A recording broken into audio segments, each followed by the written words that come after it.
आपल्या शैक्षणिक गुणवत्तेला नवी भरारी देणारे Shriram group of institute admission open for 11th and 12th science academy for IIT medical NDA and other competitive exam. Jaydatt tower, Sangli road, Ichalkaranji. Call 9921004600. Hello, welcome dear students. So today we are going to discuss about the next cell organelle, and the name of the cell organelle is mitochondria.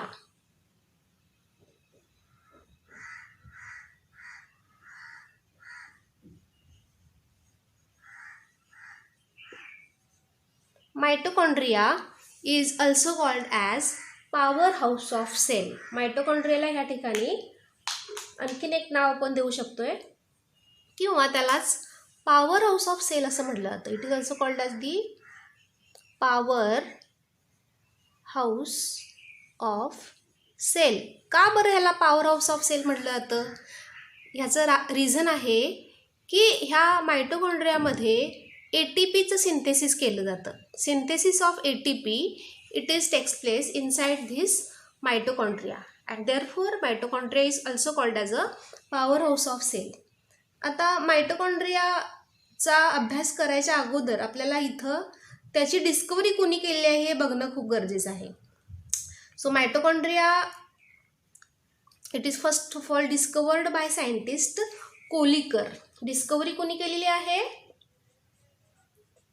Discovery, आणि त्या सायंटिस्टचं नाव आहे Kolliker. Okay, and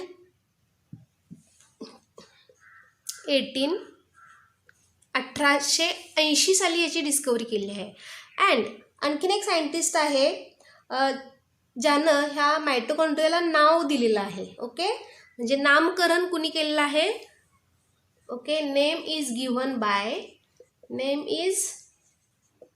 given bye scientist Benda.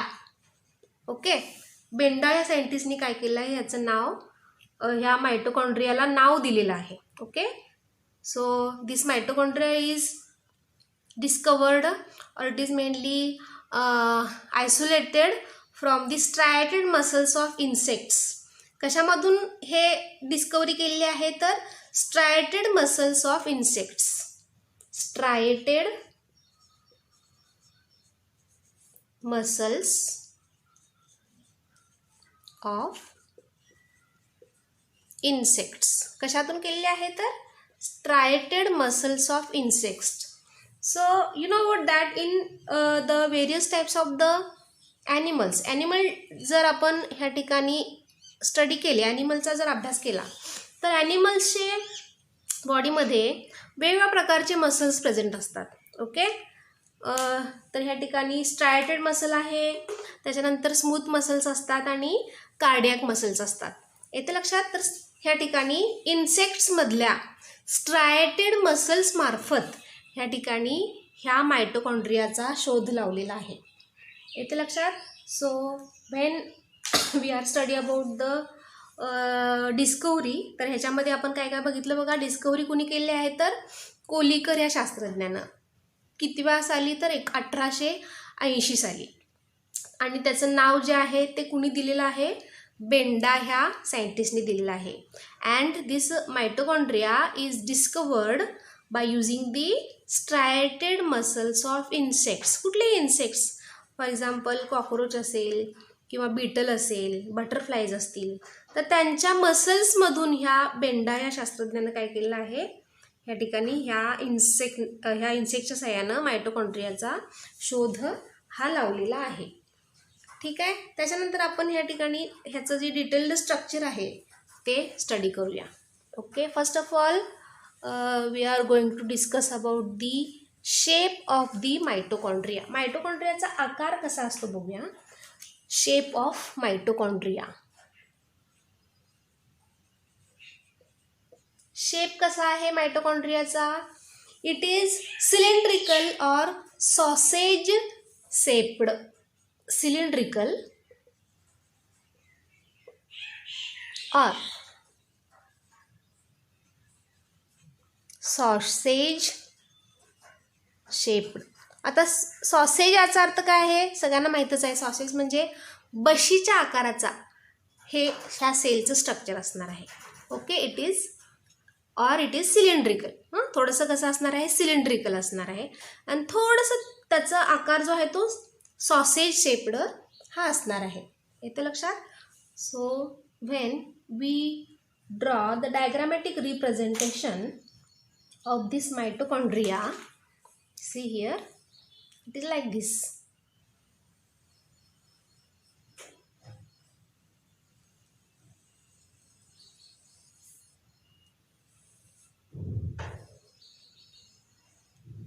हे आहे त्याचं outer membrane. It is called as the outer membrane. दिसते थोडासा हा cylindrical पण आहे आणि थोडासा आकार कसा आहे, असा सॉसेज लाईक आहे. It is sausage shaped. Okay. तर ह्या मायटोकॉन्ड्रियामध्ये 2 मेम्ब्रेन्स असणार आहेत. आउटर मेम्ब्रेन कसा असणार आहे, it is irregular. Okay. And it is permeable. Permeable म्हणजेच काय, ह्या आउटर मेम्ब्रेन मार्फत जे काही मॉलिक्युल्स असणार आहेत, वॉटर असेल किंवा जे काही अदर मॉलिक्युल्स असतील, तर ते आत जाऊ शकतात. Okay. They are mainly enters inside the body. Okay. त्याच्यानंतर हा जो आतील जो लेअर आहे, इनर जो मेम्ब्रेन आहे, it is converted into a finger-like projections. Inner membrane is converted into a finger-like projections like this. बघा, खूप छान डायग्राम तुम्हाला ही ड्रॉ करता येऊ शकते. It is very easy. बायोलॉजीमध्ये एक इम्पॉर्टंट पॉईंट आहे की तुम्हाला डायग्राम्स व्यवस्थित ड्रॉ करता येणं खूप गरजेचं आहे. तर हे आहे आउटर मेम्ब्रेन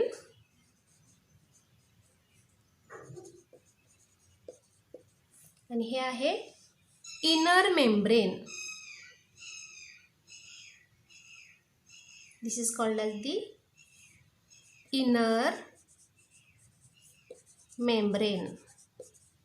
आणि ह्या इनर मेम्ब्रेनवरती असे हे जे फिंगर लाईक प्रोजेक्शन्स तयार झालेले आहेत, these are called as the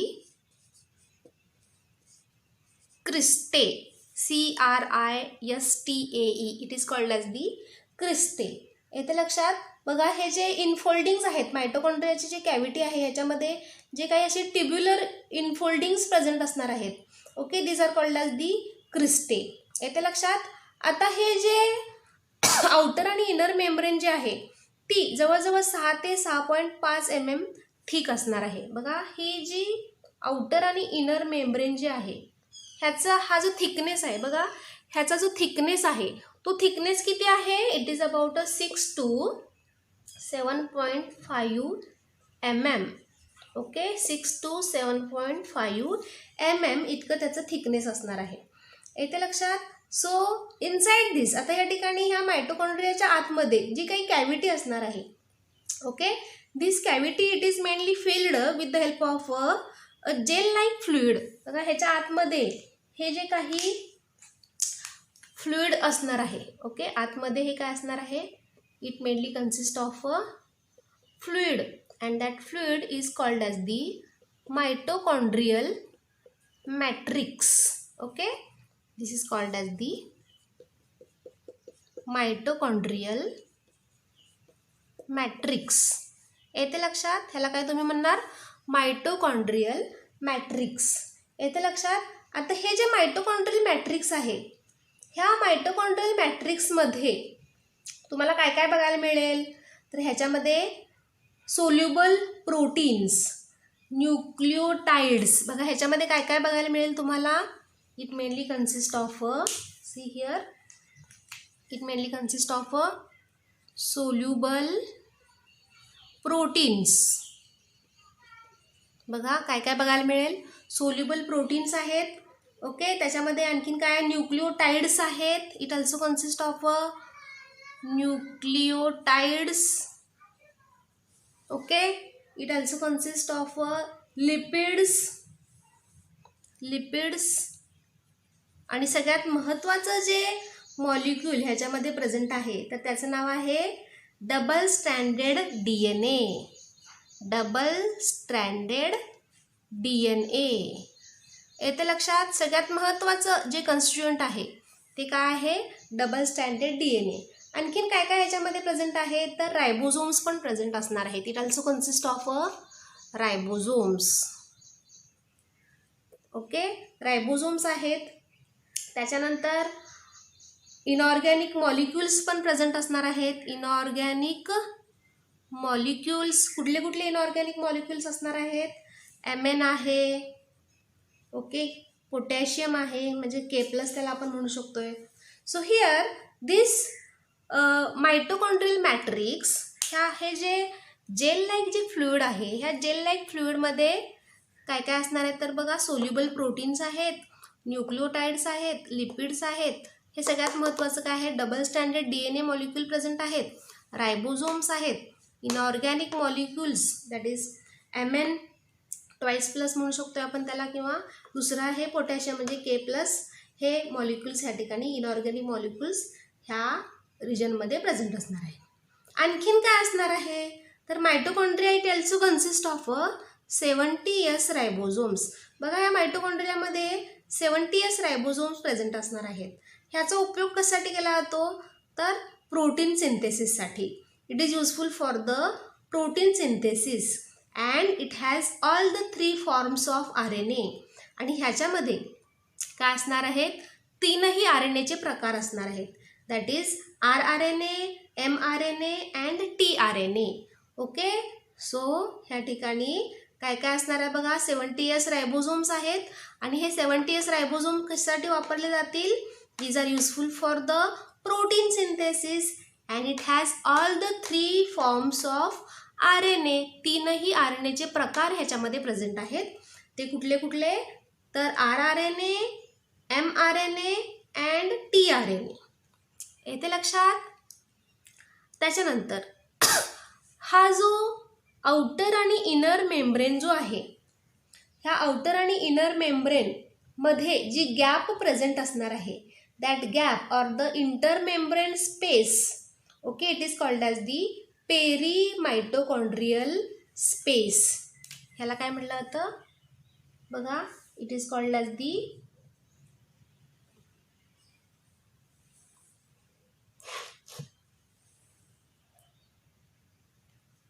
peri mitochondrial space. Okay, peri mitochondrial space. आणि ही जी पेरी मायटोकॉन्ड्रियल स्पेस असणार आहे, this peri mitochondrial space it is filled with homogeneous fluid. ही सुद्धा एका फ्लुइडनं फिल झालेली असणार आहे. It is filled with the help of a homogeneous fluid. So this is the ultra structure of the mitochondria. काय काय बघितलं आपण मायटोकॉन्ड्रियामध्ये? Mitochondria it has a 2 membranes, that is outer membrane. Okay, this outer membrane it is irregularly shaped, it is permeable. येते लक्षात? त्याच्यानंतर inner membrane आहे. This inner membrane is converting into a infoldings. Okay, ह्याच्यामध्ये जे काही finger like projections आहेत, जे infoldings आहेत, त्या इनफोल्डिंग्सला क्रिस्टे असं म्हटलं जातं. आतल्या बाजूला काय असणार आहे? जेल लाईक फ्लुइड प्रेझेंट असणार आहे. That gel like fluid is called as the mitochondrial matrix. This mitochondrial matrix it is consist of various types of the components जे प्रोटीन सिंथेसिससाठी इसेन्शियल असणार आहे. ओके, सोल्युबल प्रोटीन्स आहेत, nucleotides आहेत, lipids, double standard DNA, ribosomes, inorganic molecules, त्याच्यामध्ये MN Twice+ आणि K+ हे molecule present आहेत. आता क्रिस्टे जो आहे, आता ह्या क्रिस्टेवरती आणखीन एक इम्पॉर्टंट सगळ्यात महत्त्वाचा ऑर्गन प्रेझेंट असतो. This is called as the F1 particles. येते लक्षात? ह्या क्रिस्टेवरती अशा पद्धतीनं हे काय असणार आहेत? F1 पार्टिकल्स प्रेझेंट असणार आहेत. पूर्ण हा जो मायटोकॉन्ड्रियाचा जो स्ट्रक्चर आहे, ह्याच्यावरती हे अशा पद्धतीने काय असतात? हे F1 पार्टिकल्स हे प्रेझेंट असणार आहेत. Okay, the structure of this F1 particle it is like this. So here हा जो वरचा जो पोर्शन आहे, this portion is called as the head. Okay, head.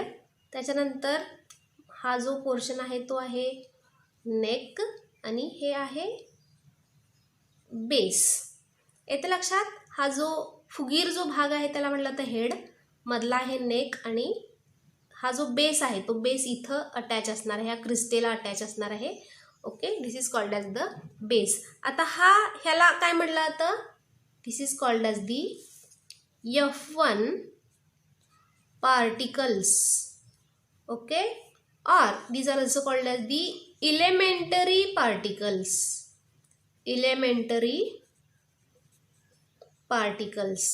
आता हे इलेमेंटरी पार्टिकल जे आहेत त्याचा उपयोग कशासाठी केला जातो, तर ऑक्सिडेटिव्ह फॉस्फोरायलेशनसाठी. येते लक्षात. So this F1 particles or these elementary particles, these are useful for the oxidative phosphorylation, that is for the formation of the ATP. म्हणजे एनर्जी तयार करण्यासाठी याचा वापर केला जातो, आणि म्हणूनच मायटोकॉन्ड्रियाला पॉवर हाऊस ऑफ सेल असं म्हटलं जातं. Therefore mitochondria is called as the power house of cell. येते लक्षात. आता या ठिकाणी नेक्स्ट जो पॉईंट आहे ते बघूया आपण डिटेलमध्ये. तर function of mitochondria. Function of mitochondria. तर सगळ्यात महत्त्वाचं फंक्शन काय आहे, mitochondria are the power house of cell. Mitochondria are power house of cell. ठीक आहे. दुसरं फंक्शन काय आहे, mitochondria they are useful for oxidation of carbohydrates. They are useful for oxidation of carbohydrate, proteins and fat. ओके, मायटोकॉन्ड्रियाचा उपयोग कशासाठी केला जातो, तर oxidation of carbohydrates, protein as well as the fat molecules. Okay, त्याच्यानंतर mitochondrias, these are also a site of aerobic respiration. Mitochondria हे काय असणार आहे, mitochondria is a site of aerobic respiration. Aerobic रेस्पिरेशनसाठी उपयोग केला जातो. म्हणजेच काय, तुम्हाला सगळ्यांना माहिती आहे, तुम्ही 10वीमध्ये स्टडी केला आहे, Kreb cycle. Okay, Kreb cycle ह्या मायटोकॉन्ड्रियामध्ये होते. मायटोकॉन्ड्रियाच्या कुठं होते, ओके, मायटोकॉन्ड्रियाच्या मॅट्रिक्समध्ये होते. क्रेब सायकल कुठं होते, मायटोकॉन्ड्रियल मॅट्रिक्समध्ये. आणि ETS and oxidative phosphorylation, these are mainly located in the inner membrane. जे काही इलेक्ट्रॉन ट्रान्सपोर्ट सिस्टीमसाठी. ओके, व्हाईल ETS सगळ्यांना माहितीच आहे, इलेक्ट्रॉन ट्रान्सपोर्ट सिस्टीमसाठी जे इम्पॉर्टंट जे एन्झाईम्स असतात ते एन्झाईम्स कुठं प्रेझेंट असणार आहेत, they are located in the inner membrane. ETS and oxidative phosphorylations, oxidative phosphorylation enzyme located in inner membrane. बरोबर, जे आपण ऑलरेडी डायग्राममध्ये तुम्हाला दाखवलेलं आहे, इनर मेम्ब्रेन कुठं असते वगैरे वगैरे. तर मायटोकॉन्ड्रिया हे काय आहे, it is a power house of cell. Okay, it is useful for the oxidation of carbohydrates, proteins and fats. Mitochondria is a site of aerobic respiration. म्हणजेच मॅट्रिक्समध्ये क्रेब सायकल होते आणि इलेक्ट्रॉन ट्रान्सपोर्ट सिस्टीमसाठी आणि oxidative फॉस्फोरायलेशनसाठी require असणारे जे enzymes आहेत ते सुद्धा या इनर मेम्ब्रेनवरती लोकेट असणार आहेत. येतं लक्षात. So this is about the mitochondria. त्याच्यानंतर आपण नेक्स्ट सेल ऑर्गनली बघणार आहोत, that is chloroplast. Chloroplast it is a type of plastids. Chloroplast काय आहे, तर ह्या प्लास्टिडचा प्रकार आहे. It is a type of plastids. जर आपण प्लास्टिड्सचा जर विचार केला तर प्लास्टिड्समध्ये ह्या ठिकाणी 3 इम्पॉर्टंट पिगमेंट्स प्रेझेंट असणार आहेत. Okay, it mainly consist of 3 different pigments. That is, हा एक झाला क्लोरोप्लास्ट. ओके, पहिलं काय आहे, chloroplast. Okay, second one is called as the chromoplast, chromoplast, and the third one is called as the ल्युकोप्लास्ट. ठीक आहे. तर हा जो, हे जे टाईप्स आहेत त्याच्यातला हा जो क्लोरोप्लास्ट जो आहे तो आपण ह्या ठिकाणी डिटेलमध्ये स्टडी करणार आहोत. येते लक्षात. So chloroplast it is a type of plastids. Okay, it is a type of plastids. So this chloroplast is discovered by Skimmer.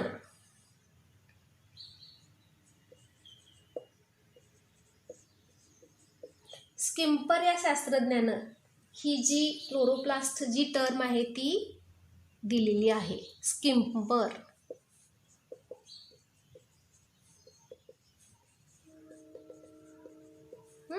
So when we are study about the shape, size and the number of the chloroplast, okay, it is different in different types of the species.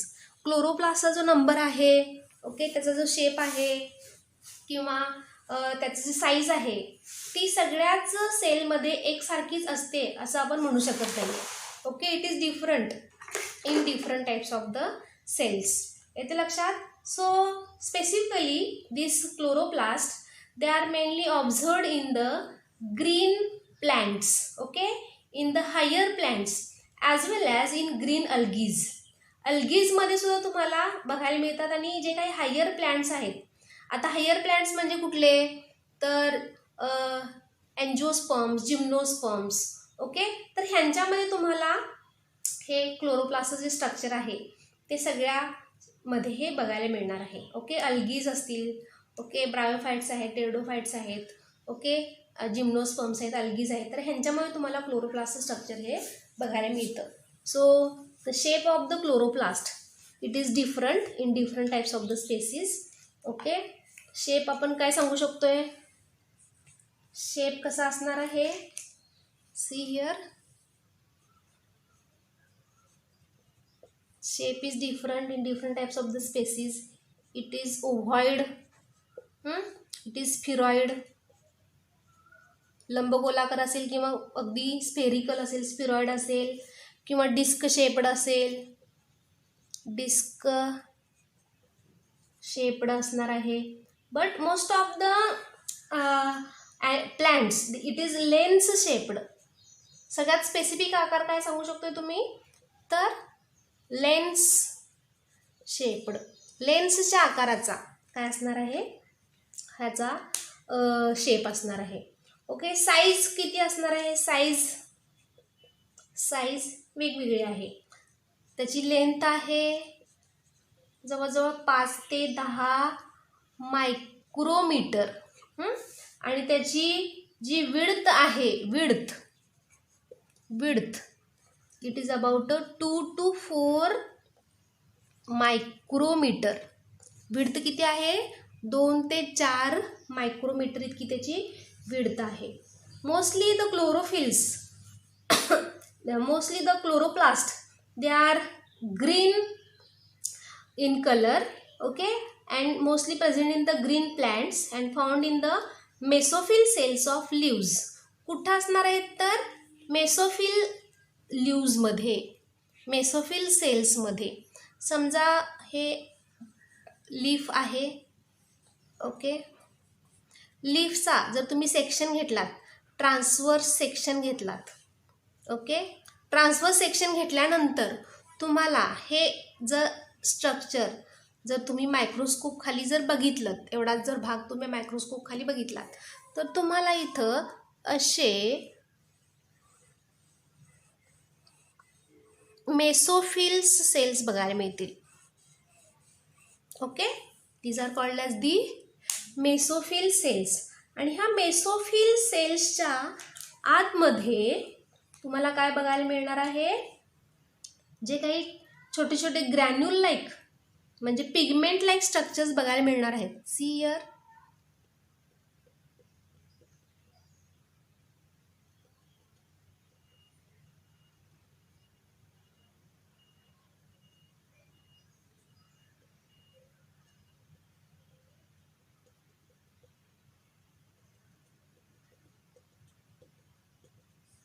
तर हे आहेत chloroplast. येते लक्षात. आणि हे जे cells आहेत त्या सेल्सला काय म्हटलं जातं, these are called as the mesophylls. These are called as the mesophyll. कुठले सेल्स आहेत, तर हे मेसोफिल सेल्स आहेत. These are called as the mesophylls. येते लक्षात. सो हिअर बघा, ह्या ठिकाणी काय काय बघितलं आपण. समजा जर तुम्ही ग्रीन प्लांटला एक्झॅक्ट क्लोरोप्लास्टचं स्ट्रक्चर कुठं आहे, ओके, हे आपल्याला बघायचं असेल तर लीफचा सेक्शन घेतला जातो. लीफ्सच्या सेक्शनमध्ये तुम्हाला हे असे मेसोफिल सेल्स बघायला मिळतील आणि मेसोफिल सेलच्या आतमध्ये तुम्हाला काय बघायला मिळणार आहे, तर हे क्लोरोप्लास्ट बघायला मिळतील. आता प्रत्येक जो मेसोफिल सेल जो आहे, हा एक जो मेसोफिल सेल आपण जर विचारात घेतला तर त्याच्यामध्ये जवळजवळ 20 ते 40 क्लोरोप्लास्ट असणार आहेत. किती? 20 ते 40 क्लोरोप्लास्ट प्रेझेंट असणार आहेत. How many?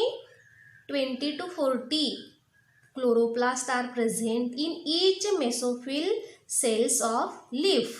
Okay, now we will discuss about the ultrastructure of the chloroplast. आता आपण या ठिकाणी क्लोरोप्लास्टचं जे अल्ट्रास्ट्रक्चर आहे, एक्झॅक्टली क्लोरोप्लास्ट, जर समजा हे जर तुम्ही हा जो ग्रीन पिगमेंट आहे तो आणखीन इलेक्ट्रॉन मायक्रोस्कोप खाली जर तुम्ही बघितला तर तुम्हाला त्याचं स्ट्रक्चर कसं बघायला मिळणार आहे ते आपण बघूया.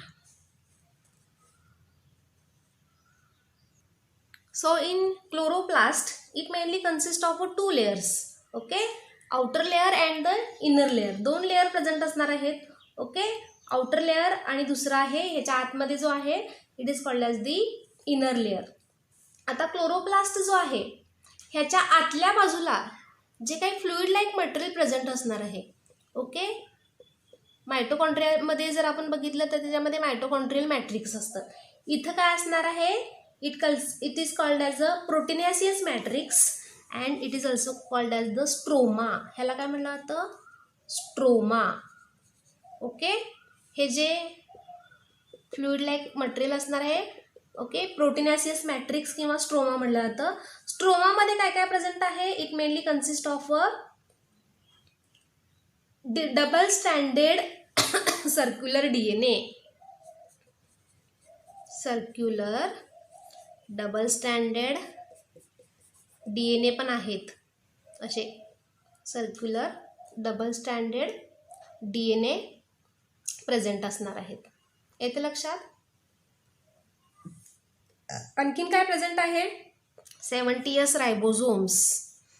70S रायबोझोम्स प्रेझेंट आहेत. एन्झाईम्स आहेत, enzymes which are useful for the dark reactions. Okay, तर हे स्ट्रोमामधलं मटेरियल आहे. सगळ्यात महत्त्वाचं जे आहे it is called as the thylakoids. आता हा जो स्ट्रोमा आहे, या स्ट्रोमामध्ये हे जे तुम्हाला ऑरेंज कलरनं हे जे स्टॅक ऑफ कॉइन्स दाखवलेले आहेत, these are called as the thylakoids. Okay, हे एक जे स्ट्रक्चर आहे, एका स्ट्रक्चरला काय म्हटलं जातं, it is called as the thylakoids. Okay, आणि हे जे एकत्रित जर स्ट्रक्चर आपण बघितलं, ओके, हे जे सगळं एकत्रित जर आपण बघितलं तर त्याला काय म्हटलं जातं, it is called as the ग्रॅनम.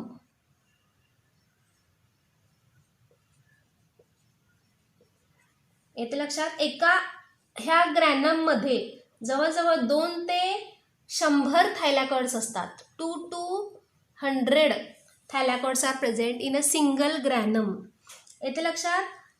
तर ह्या ठिकाणी जवळजवळ ह्या क्लोरोप्लास्टमध्ये एकूण 40 ते 60 ग्रॅनम असणार आहेत. किती? एकूण 40 ते 60 ग्रॅनम असणार आहेत. ग्रॅनमची संख्या किती आहे? 40 ते 60. येते लक्षात? So here the granum it is exactly similar to that of the stack of coins. समजा एकत्रित जर तुम्ही नाणी ठेवलीत, जसं स्ट्रक्चर तयार झालेलं बघायला मिळतं, त्याला म्हटलं जातं ग्रॅनम. ओके. आणि एक जो ग्रॅना आहे त्याला काय म्हटलं जातं? थायलॅकॉइड. येते लक्षात? सो हिअर हे जे ग्रॅना जे आहेत they are interconnected by a flat membranous tubules and this tubules are called as the stroma lamellae. बघा ह्या ठिकाणी हे एकमेकांना अशा पद्धतीनं हे काय असणार आहेत? अटॅच असतात.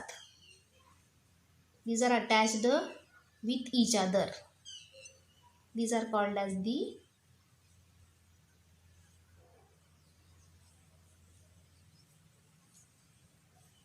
stroma lamella.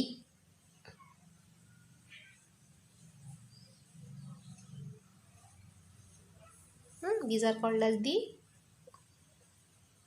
stroma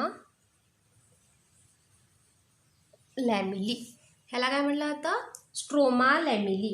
येते लक्षात? So here this structure of the chloroplast is exactly similar to that of the mitochondria. म्हणजे थोडंसं ह्याचं जे स्ट्रक्चर आहे ते मायटोकॉन्ड्रियासारखंच तुम्हाला बघायला मिळतं. ओके. म्हणजे प्लॅन्टमध्ये हे काय करत असतात?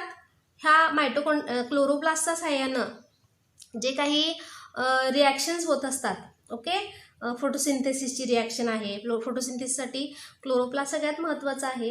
Okay. Formation of the food. Okay. It is mainly takes place inside this by using this chloroplast. So ह्या ठिकाणी ह्याचं जे इव्होल्युशन होत असताना आपण ह्याला काय म्हणू शकतो? मायटोकॉन्ड्रियाला आणि क्लोरोप्लास्टला सिम्बायोटिक रिलेशनशिप म्हणू शकतोय.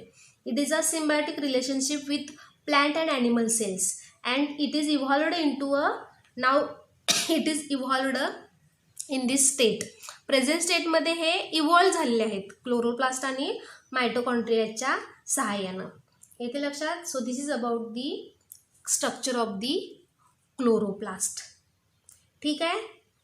तर हा आज आपण मायटोकॉन्ड्रिया आणि क्लोरोप्लास्ट हे दोन सेल ऑर्गनलीज डिटेलमध्ये स्टडी केलेले आहेत. ठीक आहे. तर उद्याच्या लेक्चरला आपण नेक्स्ट सेल ऑर्गनली स्टडी करूया, that is ribosomes. So today we stop here. See you in the next lecture. Thank you all of you.